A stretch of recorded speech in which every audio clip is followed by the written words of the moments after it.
guys, here's another episode of the Miss Moira Show. So today we are finishing up chapter 3. So it's chapter 3, part 3. So in your textbook, your virtual textbook, remember I have a physical one because I'm that cool. It's going to start on page 104 and it's going to go all the way. Now, you see, don't write in your textbooks unless you own them. Just FYI. See how I write in these? Don't write in your textbooks. I don't think you guys have any real physical textbooks anyway, but in the future, don't write in them unless you own them. Because when you get to college, you do own them. You pay for them, and they are super expensive, and you can write all over them. And I do that kind of stuff because I am a very big note taker and like to do that kind of stuff. So anyway, let's move on. You're going to start on page 104. And you're going to go all the way to page, I know, right? Really 121. I'm not going to really use anything on 122. So that's where we are in your virtual textbook. Remember your virtual textbook, there's a link in the class content folders that says textbook, and you can click on that link and it'll take you to the textbook and you'll be able to put in your username and your password. You all have one already. Your username is LA followed directly by your student ID. No spaces, capital L, capital A, then your student ID. Okay? Like, let me show you. I'm gonna write it down. Voy a escribirla. I'm gonna write it down in Spanish. So it would be like this. LA, capital L, capital A. 1, 2, I'm just saying, like whatever your username is. It's going to look like this. Is this backwards to you guys? Because it looks backwards on the screen. Yeah, is it? Maybe it isn't when you look at it. But I'm looking at it on there and it looks backwards. So, LA followed directly by your student ID number. Your password is the exact same thing. Everyone has the same password. So that is LAVCAPRIDE.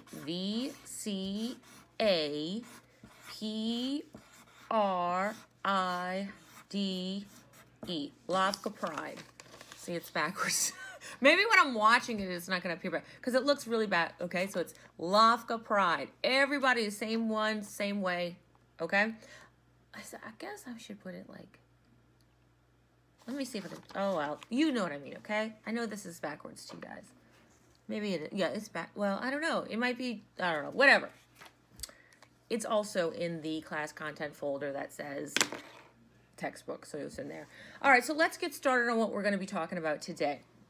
Now, we talked about the French control of Louisiana with Iberville and Bienville. We talked about LaSalle. We talked about DeSoto. We talked about Cadillac and Crozat, the proprietorship. We talked about John Law. We talked about the Mississippi Bubble and all that kind of stuff. So I'm going to give you a really brief kind of rundown of how John Law got people here. And then we're going to talk about the French and Indian War and the end of Regency French control over Louisiana, because there's two different ones. There was the Regency French, which is with the king, and then we had the Republic of France, which is with Napoleon. Okay? So the first people that you're going to see, I'm going to grab my book because I have all my stuff here. When Law was trying to establish his Mississippi bubble and was trying to make money here, he wanted people to have a return on their investment. He really did. Now, he knew that he was not going to find iron ore or rich natural resources or things like that. So he tried to really make money here by getting people to come here. And when they came here to kind of grow things and to produce things, that recording now? Okay. So the people were saying, I don't want to go there. I don't want to live in that kind of atmosphere. It's just horrible there. I don't want to go there. So John Law started trying to find a way to get people to come here. Now, we found one of the ways that he did was by getting them, where am I right here? Okay, doing concessions. A concession, what happened was if you were rich enough, if you had enough money, then you could buy a plot of land in Louisiana, and then it would be yours, a big old open land that they could farm and they could make money for themselves. Now, if you've got a lot of money, if you were very wealthy, rich nobleman in France, this would be really a good investment because they didn't know what could be grown here. They didn't know any of this stuff because John Law was just basically telling them whatever they wanted to hear. And the people that were coming back from Louisiana, they weren't talking about agriculture. The main thing they were talking about was disease, the Native Americans, and the weather, because the weather was just insane here.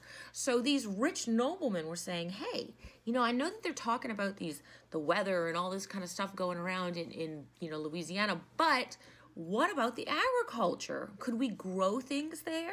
Could we make money? Could we really do that? Could that be possible? And of course, John Law is like, of course it's possible, right?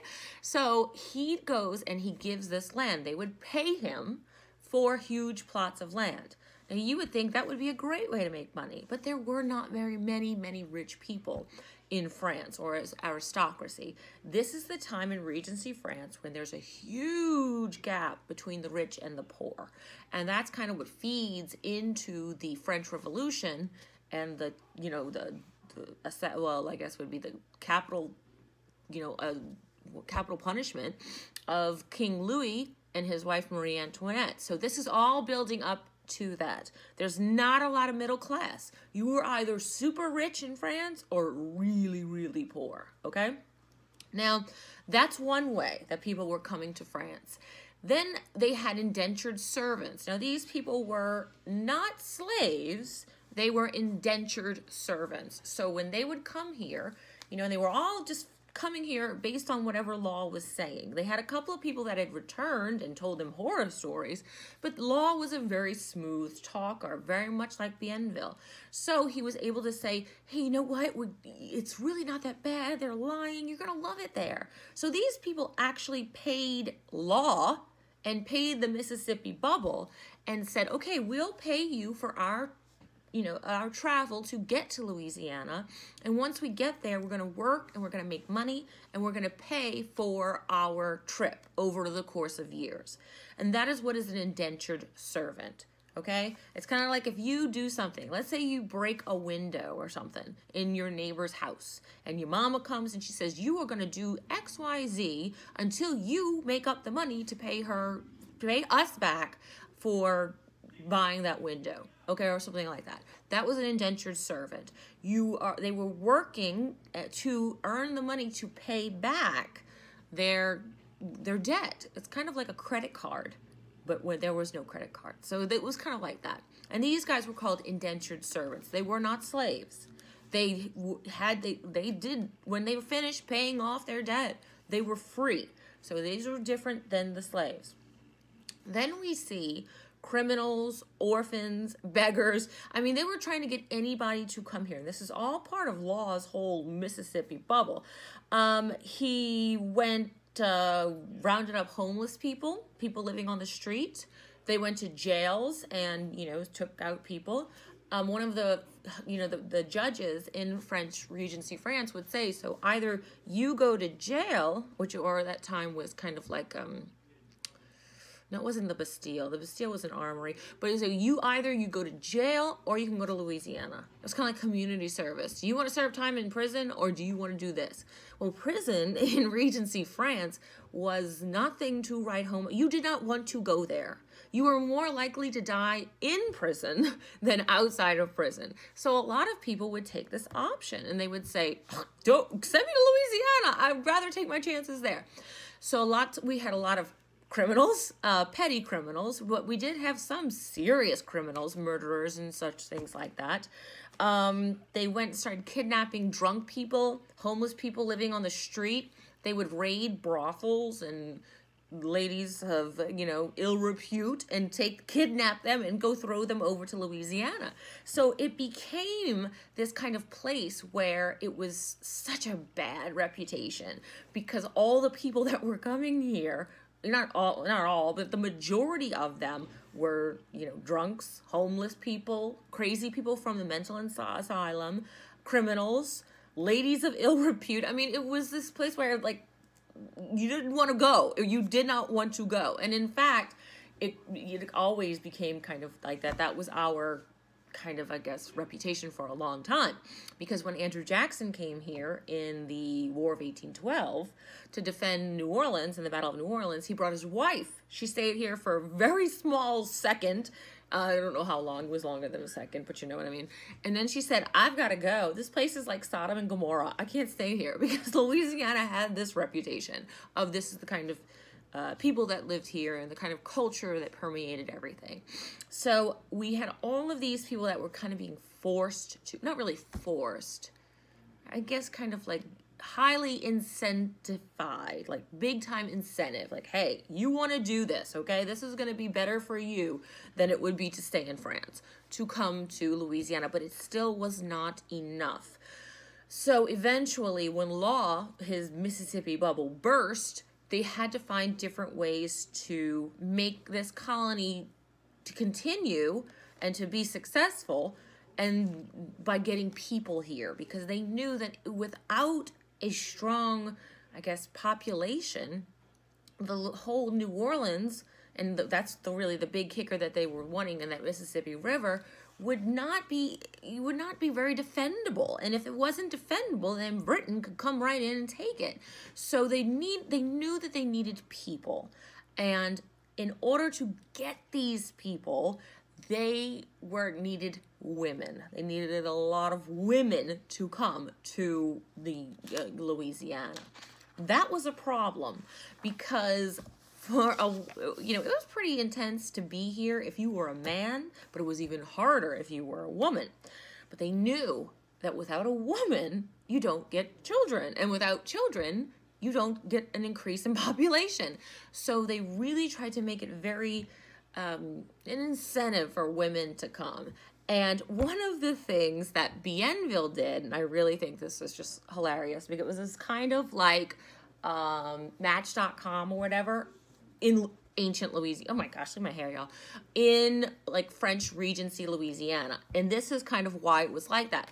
So Bienville got all these women together, young women that were healthy, could have lots of kids, and said, hey, you having trouble finding a husband? Can't find one? I know where there's a lot of men that would just love to be married to you.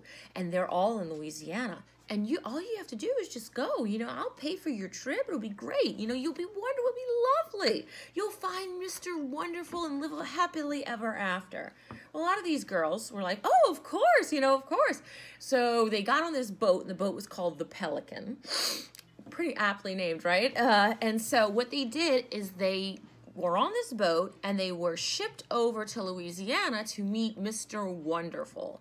Now, the whole way there, they're being told that the husbands are going to treat them like queens. It's beautiful. Everything's lovely here, and they're going to have such a great time and all this kind of stuff. But when they get here, the reality is absolutely nothing like what was said that it would be. First off, the people that lived here, the men, were nowhere near any kind of like good-looking men that Bienville was trying to describe. Most of them had lots of huge scars all over their faces from catching like smallpox or malaria. Their faces were very, very scarred. They had lived out in this really harsh climate. I don't know, my hair looking so horrible. Harsh climate for a while. So their skin was like weather beaten. They had missing teeth. They, had tried to survive in this swamp area. So these women were like, okay, wait, no, this is not at all what you planned. And so I kind of think it's like Match.com, because I've never been on Match.com, but I have friends that have, and they'll say, when you put a picture, you see a picture of somebody on there, and it's great, it looks wonderful. But in reality, that is not what they look like at all. It's kind of like with Snapchat.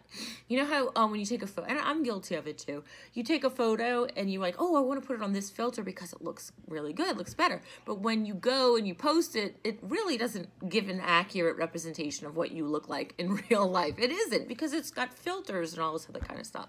So these guys were totally filtered, but by Bienville's description, not by any kind of, I guess, like technological enhancement. But, you know, so these women, though, they were really ticked off. And they're like, we were lied to, blah, blah, blah, blah. But the thing is that they couldn't just get back on the boat and go back to France. It would be really difficult. That journey from France to Louisiana was a hard journey. So most of these women stayed. And most of them got married, and they started having babies, and they started populating Louisiana. So the Pelican girls were kind of like, I don't know, like the mother of Louisiana. They were the mothers of the establishment of Louisiana, because it was these women that really kind of grew the population. Well, next came another group of women, lots of girl power in Louisiana, and they were the Ursuline nuns. Now, these women had come from a convent, and they were the Order of Ursula. That was the name of them. And when they came here, because they were from the Order of Ursula, or Saint Ursula, they became known as the Ursuline nuns. Now, these women really made a big difference, because even though we had these Pelican girls that came here, and we had all of the criminals and the beggars and the thieves and the drunks and the, you know, prostitutes and all this kind of stuff, they didn't have anybody really take care of them, and there was no social services. If you got sick, well, they hoped you'd get better, but, you know, maybe you wouldn't, maybe you would. So they had these women that had come over, and these were the Ursuline nuns. And these women started to really take care of the population of Louisiana. They set up schools for all people, women, girls, which was a big thing, because girls were not really valued as much more than, you know, a baby making machine. They started to set up hospitals. They would set up, like I said, schools. They would set up charitable organizations. They would help out people that were poor. They did all these kinds of things. And these Ursuline nuns what saved Louisiana. And they established a school, Ursuline Academy, for young ladies that is still there today. It's in New Orleans, uptown New Orleans. So uptown New Orleans Ursuline Academy is the longest continually running Catholic female school in the United States. That Ursuline, right there in Uptown, because there's Ursulines now all over. There's one in Dallas, but it's not the original. We have the original. I didn't go to Ursuline, though. I went to Hannon. Go Hawks. Woohoo! All right. But anyway, that's the truth.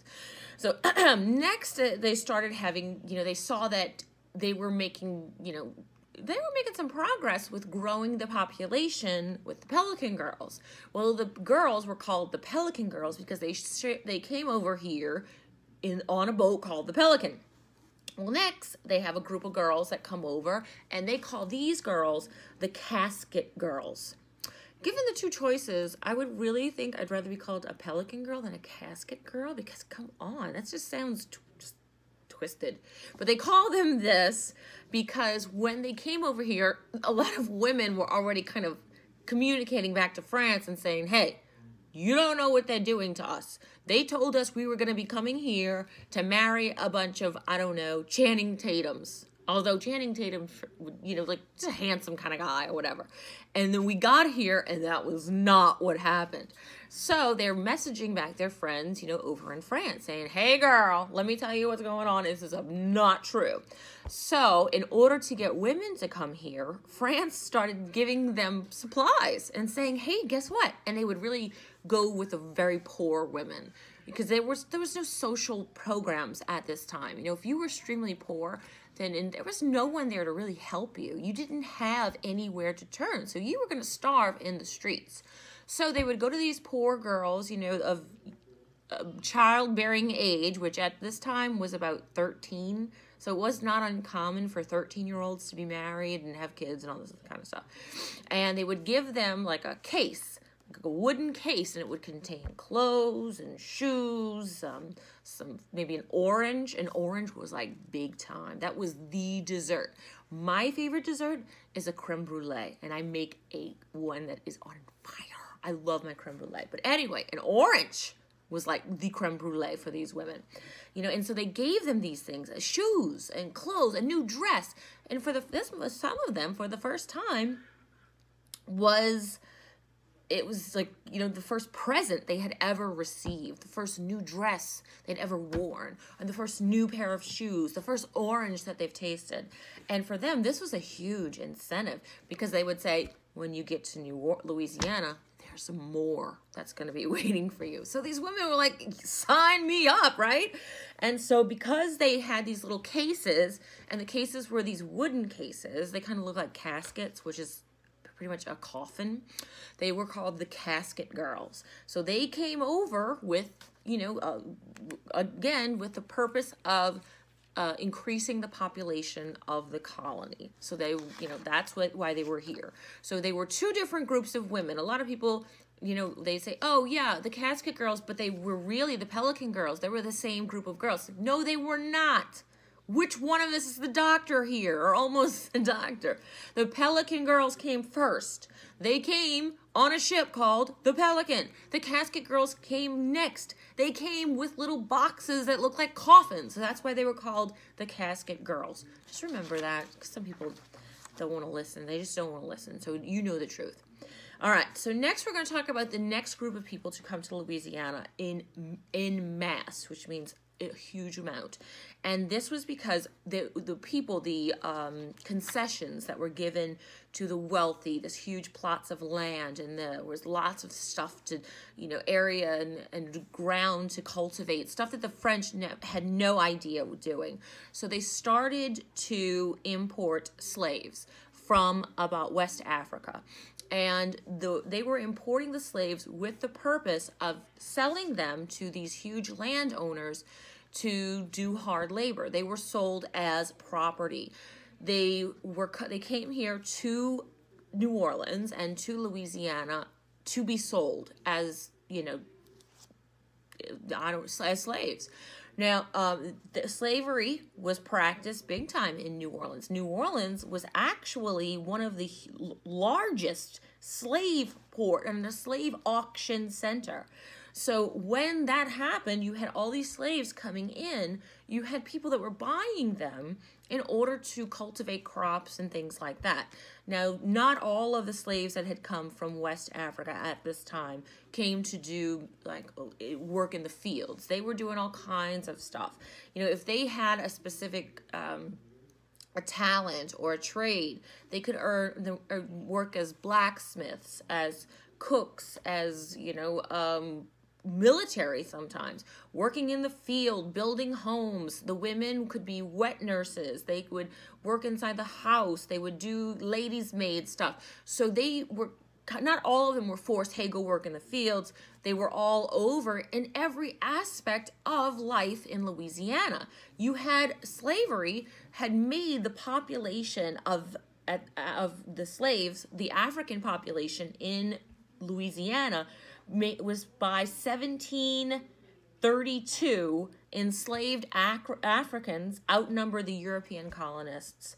They were 65% of Louisiana was made up of Africans that were coming here as slaves. 65%, more than half of Louisiana was, you know, was slaves from West Africa. So there was majority. So we in New Orleans was we became very, you know, I guess it's a big thing here because we were one of the first settlements that had an African American, well, we didn't say African American at that time, we just said African majority in our whole colony. And it was very, very few in the United States. Very few. New Orleans was one, and Louisiana was one of them. So, all right, so now we're going to talk about the Code Noir, or the Black Codes. So with 65% of Louisiana being of African descent and being slaves from West Africa, Bienville decided that he needed to kind of create laws to govern, you know, the slaves and the slave owners. Now, it's sickening to know that the slaves that were coming from West Africa were not even viewed as human beings. They were kind of thought of as property. And Bienville instituted this whole Code Noir to kind of control the behavior of not only the slaves, but of the slave owners. and to also make sure that Louisiana kind of operated the way that the European settlers wanted them to. Now, a lot of people, they only think about when they hear the Code Noir, they think about of the impact that it had on the African population in Louisiana. But it had the most, maybe not the most, but it had a huge impact on one group they definitely wanted out. They said, you can't even stay here, get out. And that was the Jewish population. So the Code Noir forbid Jews from settling in Louisiana. And if anyone had come already, it made them leave. And it made them give them their property, everything, to the Regency French. So they could not maintain anything they earned here. So they said, no Jews. Louisiana is not a place for Jews. We do not want you here. And it established laws for the slavery population. So it told the Jewish population to get out of Louisiana, and it established laws for slavery and slave owners. Now, I'm going to give you a rundown of just some of the laws. There are just some there, but these are the main ones. It has a ton of laws, but these are the big ones. So, like I said, it expelled Jewish people. It told them they could not even be in Louisiana. And if they were here already, they had to leave. It said that slavery passed down from the mother, not the father. So if a woman had a baby while she was a slave, that baby was also a slave and was property of the person that owned the mother. So it's sick. So, it's that's a whole nother issue. So if you bought, as a slave owner, if you bought a female slave and she was pregnant and she is your, disgustingly, but for history's purposes, she was property and she gave birth, then by her, through her baby was also property that was owned by her slave owner. So she was never allowed to really have any kind of, control over her child. And you could sell that baby, if it got old enough, to another plantation for money. So the mother and child could definitely be separated. And that was probably the most horrendous thing about slavery that gets to me personally, is to think about that. The next thing that the Code Noir did is it made it against the law for slaves to be educated, to own property, to marry white settlers, to carry weapons, or gather together with slaves from another master or plantation. They were also not allowed to testify in court, and they couldn't defend themselves even if they were accused of a crime. So a lot of times what we see with this was that there were people that would do heinous crimes, like really bad, like say go kill their neighbor, and they would blame it on a slave. And a slave couldn't give testimony in court, couldn't even defend themselves, and did not have the access to a lawyer or anything like that, couldn't even read or write or be any kind of educated, so they took the fall. And a lot of them were, severely punished for things that they had never even done. Another one of the Code Noirs was to try to prevent running away. Because as you can imagine, this is your life. You're going to try to run away. I guarantee if someone came and took my baby from me and sold it to some other place, I'm going to go get my baby and I'm going on the run. Okay? So the first offense for running away was that the slave was caught and then branded with a iron brand, kind of like what you brand cows with. Or here in Texas, they do brand their cattle on the hiney to say like whose ranch they belong to. They would brand this on the slave to indicate that they are a runaway. And a lot of times they would do it on their face or some other visible part of their body. And they would brand them with the fleur-de-lis, the same kind of fleur-de-lis that we see for the saints and all that kind of stuff. So that was what they would just brand them a lot of times on the face. The second time, they could be whipped. It was one or the other. They could be whipped or branded. I think it depended on the person or whatever. I don't know. If they tried to run away a second time, they could have their ears cut off, or finger or hand or some extremity that they would not require to be cut off. And then the third time they ran away, they could be executed. You would kill your slave. The Code Noir required all slaves to be baptized Catholic. And then it required some things of the slave owner. It required them to provide food and to care for their sick and elderly slaves. It laid out punishments for slaveholders who mistreated their slaves. And they identified that they could have, they were actually some free people of color, that not all people in Louisiana that were African descent or of African heritage or African themselves were not necessarily slaves. So it said that, there was the free people of color, which we're going to talk about in 1 second. And the last thing that we're going to talk about as far as rules with the Code Noir was that it granted the freed slaves, because you could free your slaves. Say like you wanted to free your slave, you could do that. You just needed to obtain permission from the Superior Council. And it wasn't hard. So you could definitely free your slave, especially if your slave was your child. So let's say that a female young slave was bought by some, big plantation owner, and he fathered a child with his slave. And eventually he wanted to set his child free, did not want his child to be a slave. He could free that child, but he just would need permission from the council. That did not happen very often, though. And then the last one, it granted that the freed slaves had some of the same rights as the white population. They could own property, they can receive an education, they could buy their own slaves. Not every slaveholder in Louisiana was white. You said some African Americans, or people who weren't African Americans at that time, but some, freed people of color that owned slaves as well. They also were allowed freed people of color to hold government positions and to serve in the military and to do, make money. So freed people of color had much more rights than the slaves did. However, they were not ever on equal footing with the white settlers of Louisiana.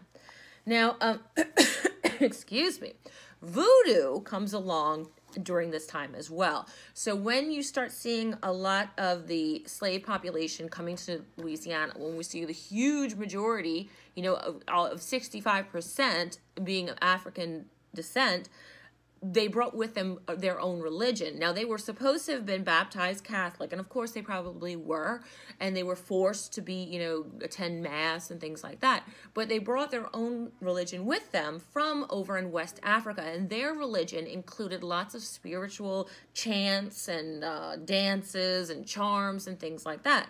But to protect their religion, and they started incorporating Catholic kind of Catholic symbols, so that if their owner said, "What are you doing?" and they would say, "Hey, I have my rosary right here, we're praying." So they started incorporating Catholic symbols such as like the saints and rosary and things like that, to kind of be, make them able to practice their own religion. And as the years progressed, that whole Catholic kind of influence into their own spirituality that they had brought over from the West Africa became known today. What we have today is called voodoo. So voodoo is a mixture of a Catholic element and the religion of the West Africans when they came over to Louisiana as slaves. Now, we talk about the other two things, and then we have to move on. So we get now these children that are being born of the settlers and the people of Louisiana, not just the slaves, but also just the free people of color. We had Germans that had come over. We had the French that were here. We had all of these people that were coming. Some were coming down from French Canada. And so they were all moving down here. They were all having kids, and their kids became known as Creoles. That's how they were. Because a Creole in French means a child born into a colony. So when people say, "Well, I'm Creole," that means nothing. That means that you are just a child born into this country. Creole is not French. It's not Spanish. It's not anything like that. Anyone was a Creole. So if you came here, had a baby, you're a Creole. Creole is not a heritage. It's kind of just like, I don't know, kind of like part of your being, because a lot of people say, "Oh, those Creole people down from Louisiana." Well, you're not a Creole. It's not some kind of like, you know, saying that you were a Cajun or Isleño. So it wasn't anything like that. Creole just meant that you were part of that culture of kids born to people in Louisiana. Okay, then Cajuns were a group of people that had descended from a singular group. Now, when Britain was already having some issues with France, remember, Britain and France are not getting along. They do not like each other, and they're always in control for who's going to rule the world. So Britain goes and fights France for control over portions of Canada that they have up there. And the portion of Canada that they had up there was called Acadia, way back up into the area up kind of by Quebec. Britain took it over, took it back from the French.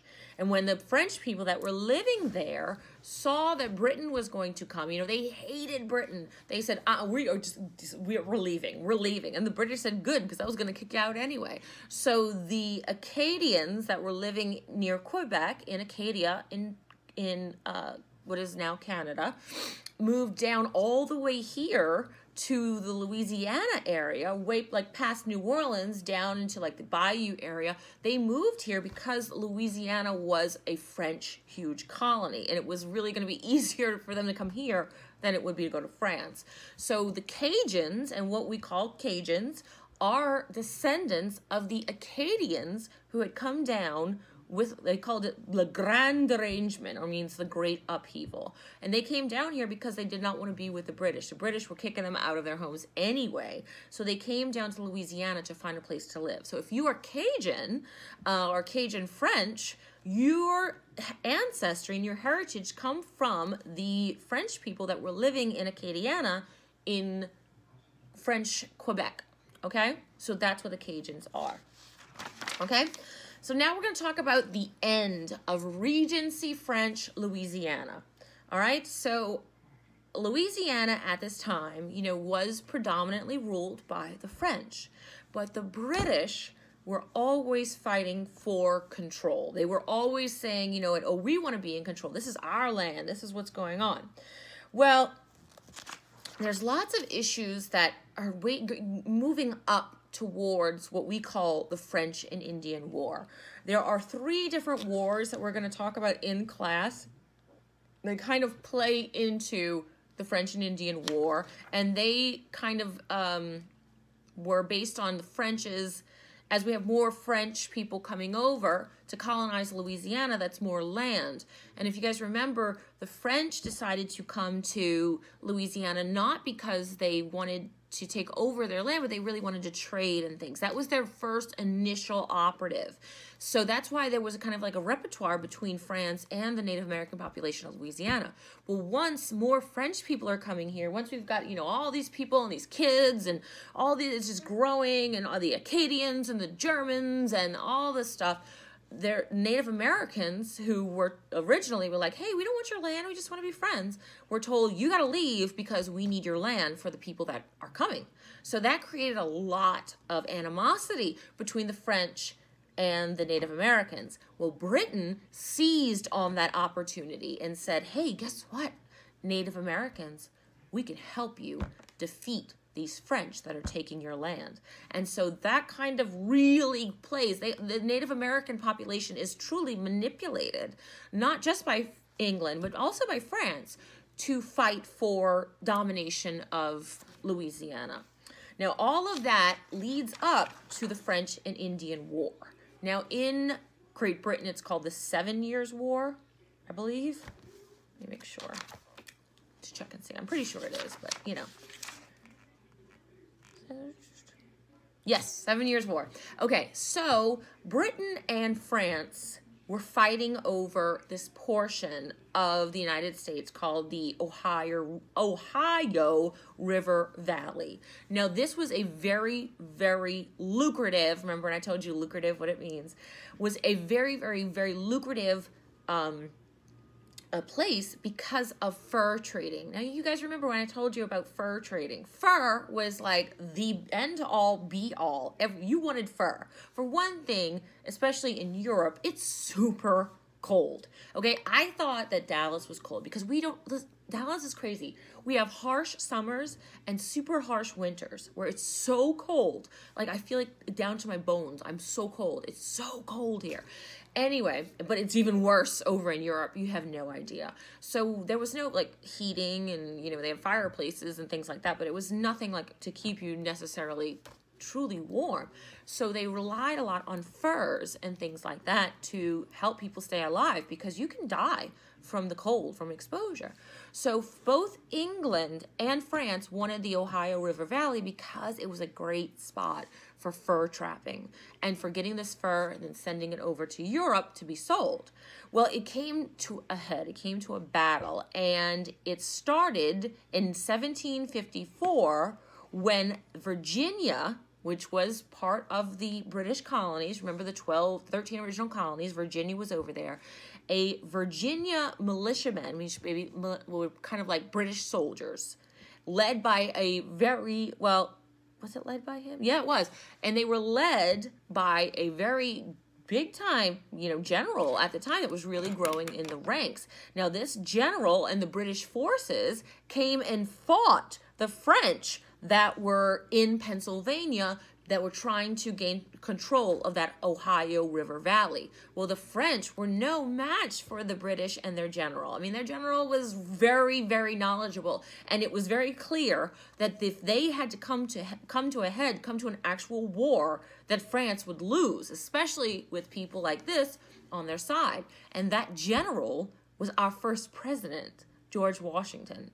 So George Washington gained notoriety to become the big general in the Revolutionary War based on his actions in the French and Indian War. And so us in Louisiana, being of French descent, and we were a French-held, colony, Washington, our first president, was really what helped win the French and Indian War for the British and against the French. Well, like I had said before, it was obvious that with generals like Washington, and Washington was a really big-time general in this war because he was someone that had lived in these 13 original colonies. So he was a big-time general.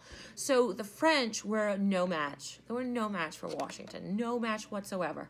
And so Louis, and he was a king of France at this time, he knew that there was no way that he could defeat him.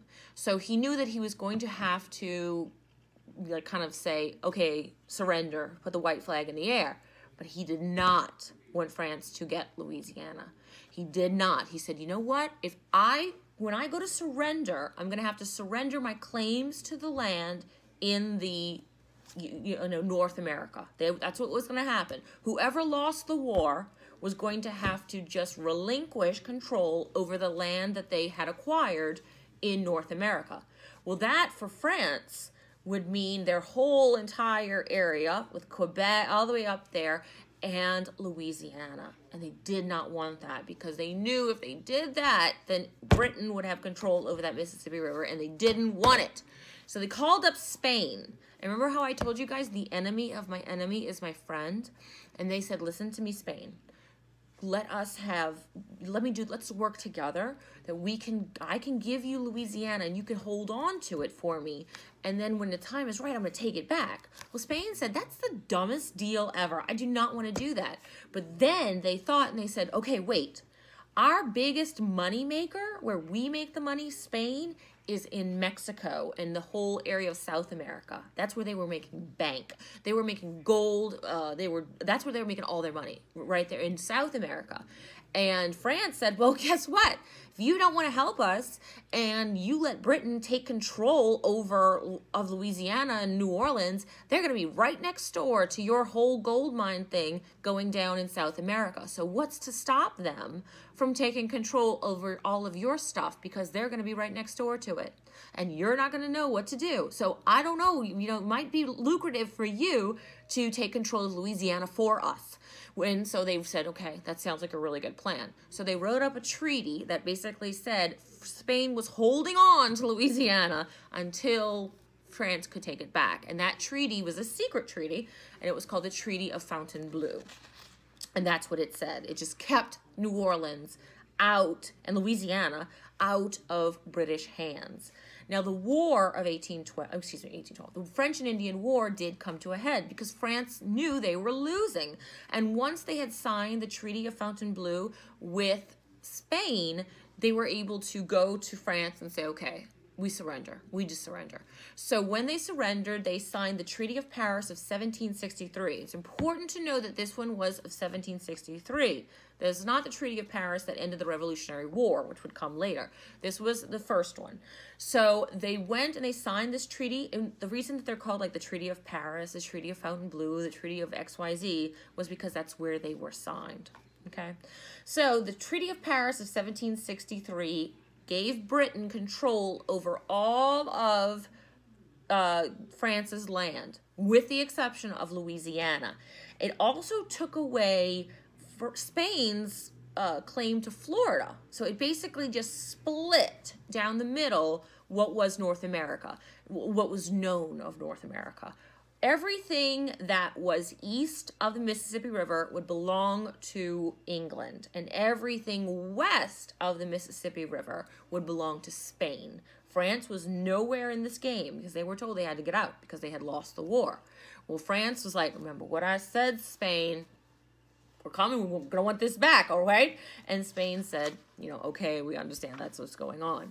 So now with the Treaty of Paris of 1763 and the end of the French and Indian War, Regency France, the king, the queen, you know, that kind of regency is over in Louisiana. When the French come back to take Louisiana, it is through Napoleon and Citizen France and the Republic of France. The blue, white, and red flag that we know, that is the Republic of France. The Regency France that originally had control of Louisiana when we first became established as a state was the white flag with the fleur-de-lis on it. Okay, which is one of the reasons that they brandished the slaves at that time with the fleur-de-lis, because it was a sign of Regency France. So, when we have class this week, we are going to be discussing the Native American and the deterioration of the Native Americans in Louisiana and the French, and how that kind of led up to the French and Indian War.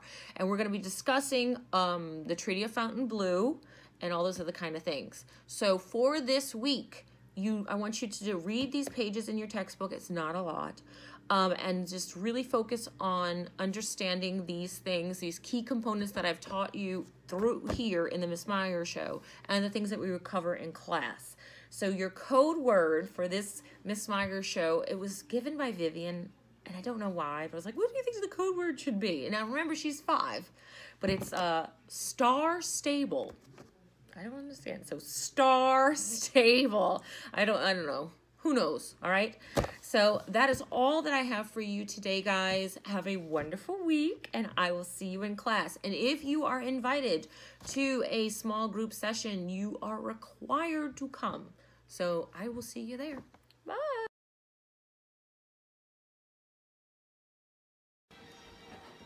Where's the remote?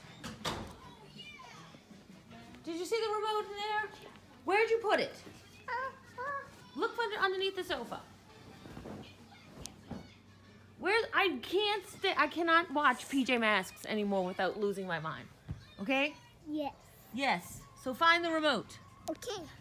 Where'd you go? Retrace your steps. Okay. Do you know what that means? I was Where did you go? Where'd you go with the remote?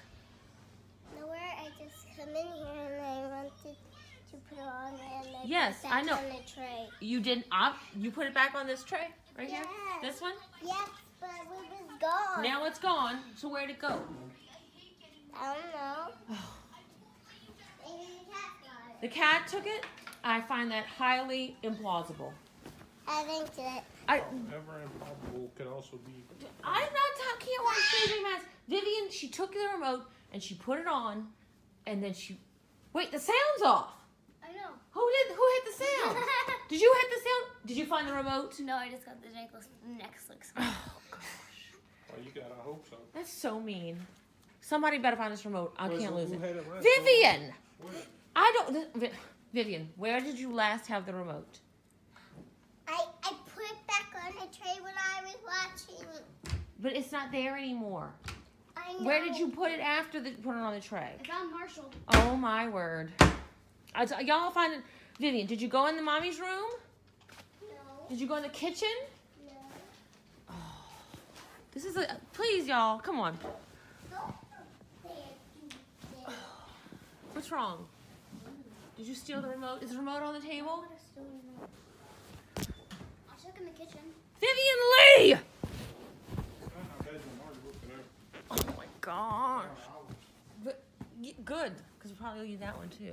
It's just like I feel like we are in Big Brother and we're gonna trash the house to find the remote. This is another reason why I hate all these pillows. Why? Just... Why? Because you help me find the remote. Okay. She wasn't even over here. Vivian, what do you have? That's not the remote. Where's that? Oh my goodness. Where did she go? Let's think of our trace on her steps. Vivian, come help us find this remote. Yes. No, seriously, help us find the remote. She put it in here. Where did you go? Where did she go? Did you go upstairs, Vivian? No. Think hard, okay? Put your head on. Okay. Where did you last bring it? Where do you think she I did? put Because it. I saw her with the remote.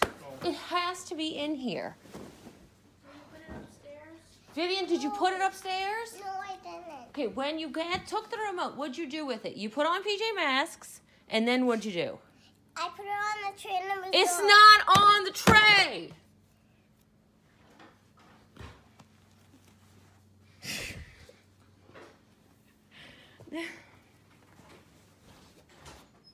Thanks, Vivian. Well, thanks for my job. Is it in there, maybe somewhere? Did y'all have any other blankets out? No, I'm telling you, it just disappeared. It totally disappeared. Vivian, Like a fart in. did you go in? Oh, wait. I bet I know where she might have had it. No, I already looked at You it. already looked in here? Did you go in the bathroom? Did you look in this I never bathroom? looked in there. Vivian, you realize I'm going to die, right? Yes. You at least you'll have Netflix. Oh, but I can't even, yeah, but I can't have, what if I have to watch the news or something? I don't know. Watch it on your phone. Get your hand out your nose. This is no time to pick boogers. This is time to find the remote. That was the cat. Huh? Explain how your sister found this in my bathroom. That wasn't me. Who put it in there? I don't know. Vivian Lee, are you lying? Mm-mm. It's not nice Can to you lie. stop walking on my couch, please? I'm trying to fix Look what we did to this house. Looking for this remote. The whole time you had it hidden in the bathroom. Why? I didn't hit it in there. Ugh.